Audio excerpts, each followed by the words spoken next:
اسے حسین کے لیے کفن نہیں ہے۔ 6 مہینے کا معصوم علی اصغر کے جسم کو کچل دیا جاتا ہے۔ اللہ اکبر۔ اور شام آتی ہے، سب لوٹ لیا گیا۔ حضرت زینب کے ہاتھ میں ایک ٹوٹا ہوا خنجر ہے۔ بیویاں کھلے سر آسمان کے نیچے ہیں، ان کی چادر تک چھین لی گئی۔ بچے بے ہوش ہیں اور حضرت سیدہ زینب ٹوٹا ہوا خنجر لے کر ادھر ادھر پھرتی ہیں کہ کوئی ان لوگوں کے پاس آنے نہ پائے۔ یزیدیوں نے حر کی بیوی سے کہا، بی بی، یہ جو عورتیں وہاں خیموں میں موجود ہیں وہ سب کی سب یزید کی قیدی ہیں۔ اگر ان کو کھانا پانی نہیں ملے گا تو وہ سب مر جائیں گی، اور ہم لوگ یزید کے سامنے پھر کیا پیش کریں گے؟ اگر یہ لوگ مر گئے اور یزید کے سامنے اگر ہم نے کچھ بھی پیش نہیں کیا تو ہمیں پھر انعام کیسے ملے گا؟ جاؤ حر کی بیوی، پہلے تم ان بیویوں کو پانی پلاؤ۔ اگر تم جاؤ گی تو وہ لوگ پانی لے لیں گی ورنہ نہیں لیں گی۔ حر کی بیوی ان لوگوں کے پاس پانی لے کر جاتی ہے۔ 3 دن اور 3 راتیں گزر چکی ہیں۔ بچہ بچہ پیاسا ہے، بیمار زین العابدین پیاسے ہیں۔ حر کی بیوی پانی لاتی ہیں۔ حر کی بیوی اب تک یزیدیوں کی طرف سے ہٹ کے حسینیوں کی طرف ہو چکی تھی، اور جب حر کی بیوی ان لوگوں کے پاس پانی لے کر گئی تو حضرت سیدہ زینب نے خنجر آگے کیا اور حر کی بیوی سے کہا، خبردار، کون ہو تم؟ ہم تو بہت لٹ چکے ہیں، ہماری تو چادریں بھی چھن چکی ہیں، اب کیوں لوٹنے کے لیے آ رہے ہو؟ حر کی بیوی نے سیدہ زینب سے کہا، اے بی بی، میں آپ کی کنیز، مجھے ملنے کی اجازت دی جائے۔ میں پانی لے کر آئی ہوں، پانی قبول کر لیجئے۔ اب سیدہ زینب نے جب پانی کا کٹورا دیکھا تو دن بھر کا پورا ماحول یاد آ گیا۔ کہا، حر کی بیوی، میرا معصوم اصغر جب پانی کے لیے تڑپتا تھا اس وقت تم کہاں تھی؟ کہاں تھی تم جب میرا 6 مہینے کا معصوم بچہ پانی کے لیے تڑپ تڑپ کے اپنی جان دے گیا؟ جب میرا علی اصغر زمین پر پانی کے لیے پیر رگڑتا تھا تب تم کہاں تھی؟ لے جاؤ یہ پانی، میں نہیں پیوں گی۔ حر کی بیوی نے کہا، اے بی بی، میں اہل بیت کی مہم ہوں، اگر میں پانی واپس لے گئی تو وہ لوگ میرا مذاق اڑائیں گے۔ سیدہ زینب نے کہا، لے جاؤ یہ پانی، مجھے تیرا پانی نہیں چاہیے۔ حر کی بیوی نے کہا، آپ کو آپ کی ماں فاطمہ کا واسطہ، میرا پانی قبول کر لیں۔ جب آپ کی ماں فاطمہ کا نام آیا تب آپ نے پانی قبول کر لیا۔ پانی کا کٹورا جب سیدہ زینب کے ہاتھ میں آیا، 3 دن اور 3 رات کی پیاسی ہیں زینب، 4تھا دن شروع ہونے والا ہے، لیکن قربان زینب پر، یہ زینب ہیں جو کہتی ہیں کہ نانا کی حدیث ہے کہ جب کھانے اور پینے کی چیزیں ملیں تب پہلے چھوٹوں کو کھلاؤ پلاؤ۔ میرے پورے قافلے میں سب سے چھوٹی سکینہ ہے، میں پہلے اسے پلاؤں گی پھر خود پیوں گی۔ ذرا غور کریں، 3 دن کی بھوک اور پیاس کے بعد بھی زینب نے ہمارے پیارے رسول اقدس صلی اللہ تعالیٰ علیہ وسلم کی حدیث کو ترک نہیں کیا۔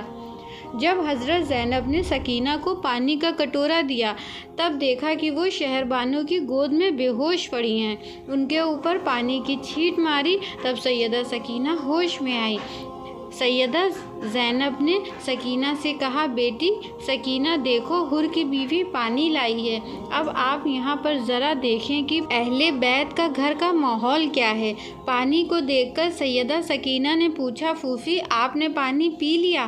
آپ نے کہا، نہیں بیٹا، نانا کی حدیث ہے کہ جب پانی کھانے پینے کی چیزیں ملے تو پہلے اپنے چھوٹوں کو دے، اس لیے بیٹی تم سب سے چھوٹی ہو، لو پہلے تم پانی پی لو، ہم بڑے ہیں، ہم بعد میں پی لیں گے۔ سکینہ نے جیسے یہ حدیث سنی، 7 سال کی ہیں سکینہ، جیسے سکینہ نے یہ حدیث سنی، پانی کا کٹورا ہاتھ میں لیا اور میدان کربلا میں دوڑ لگا دی، کربلا کی طرف دوڑی بھاگی۔ ام کلثوم جو سیدہ سکینہ کی سگی بہن ہے وہ بھی سیدہ سکینہ کے پیچھے دوڑی اور کہا، بیٹی ادھر کہاں جا رہی ہو؟ ادھر تو لاشیں پڑی ہوئی ہیں۔ اور سیدہ زینب بھی ان دونوں کے پیچھے دوڑ پڑی۔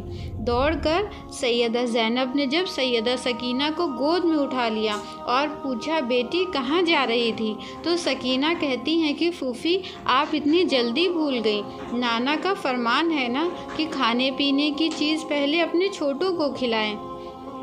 پھوپھی میں تو 7 سال کی ہوں نا، میرا بھیا علی اصغر تو صرف 6 مہینے کا ہے، میں اصغر کو ڈھونڈنے جا رہی تھی تاکہ پہلے میں اپنے بھائی اصغر کو پانی پلاؤں، پھر میں خود پانی پیوں تاکہ میں اپنے نانا کی سنت پر عمل کر سکوں۔ سبحان اللہ۔ یہ ہے ہمارے نبی پاک حضور اقدس صلی اللہ تعالیٰ علیہ وسلم کے گھر کا ماحول کہ 7 سال کی بچی بھی 3 دن کی پیاسی تھی، جو پیاس کی وجہ سے بے ہوش ہے، تو اس نے ہمارے حضور پاک کی حدیث کو ترک نہیں ہونے دیا۔ صبح ہوتی ہے، صبح کو یہ قافلے پر ایک عجیب آفت آتی ہے۔ سورج نکلا ہے، اب تک یزیدیوں نے جن بیبیوں کے دوپٹے چھینے تھے اب ان کے ہاتھوں کو بھی باندھ دیا گیا ہے، ان کے پیروں میں بیڑیاں ڈالی گئی ہیں۔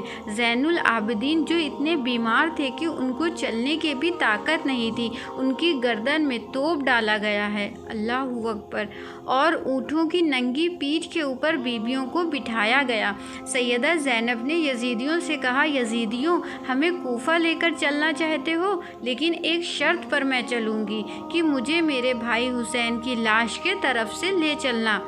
پھر وہ قافلہ چلا ہے تو امام زین العابدین رسی پکڑ کے بیٹھتے ہیں، بیماری کی وجہ سے چلا بھی نہیں جا رہا تھا، زین العابدین پر چابک پڑتے ہیں، اللہ اکبر۔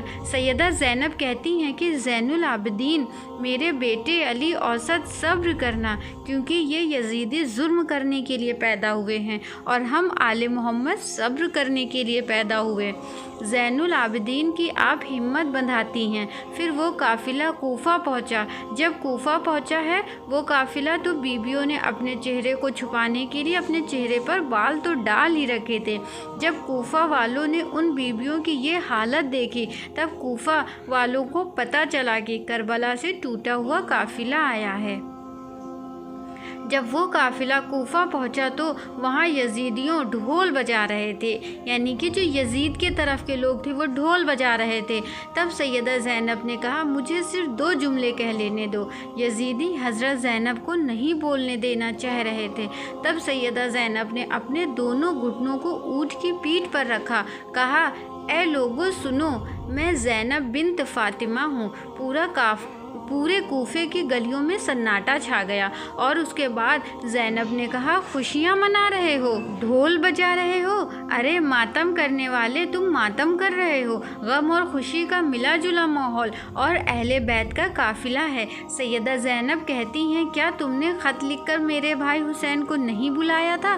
دھوکہ دیا تم نے، تم لوگ یزید کے ساتھ مل گئے۔ کوفہ والو تم پر اللہ کی لعنت ہوگی اور دنیا دیکھے گی، جب تک تم اور تمہاری نسلیں زمین پر باقی رہیں گی تم اسی طرح سینہ پیٹتے رہو گے، لیکن خون حسین کا قرض تمہارے سر سے کبھی نہیں اترے گا۔ پھر وہ قافلہ کوفہ کے گورنر ہاؤس میں پہنچتا ہے۔ ایک نابینا صحابی تھے وہاں پر موجود تھے، وہ آنکھوں سے دیکھ نہیں سکتے تھے۔ اس وقت ابن زیاد نے کہا حسین کو شکست ملی اور مجھے فتح حاصل ہوئی۔ معاذ اللہ، لعنت ہے یزید پر۔ یزید وہ کمبخت ہے جس پر اللہ نے قرآن میں فرمایا جو اللہ اور اس کے رسول کو اذیت پہنچائے اس پر لعنت ہے۔ شیخ عبدالحق لکھتے ہیں کہ یزید کہتا تھا اگر مجھے موقع ملے گا تو میں عائشہ سے نکاح کروں گا، اللہ اکبر۔ لکھا ہے کہ یزید نے ایک شعر پڑھا ہے کہ اگر محمدی بن کر شراب پینا جائز نہیں ہے تو عیسائی بن کر شراب پی لیا کرو۔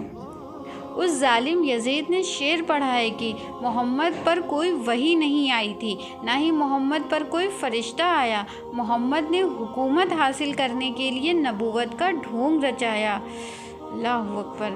کتنا کمبخت تھا یزید۔ یہ اس کم وقت یزید کے اشعار ہیں۔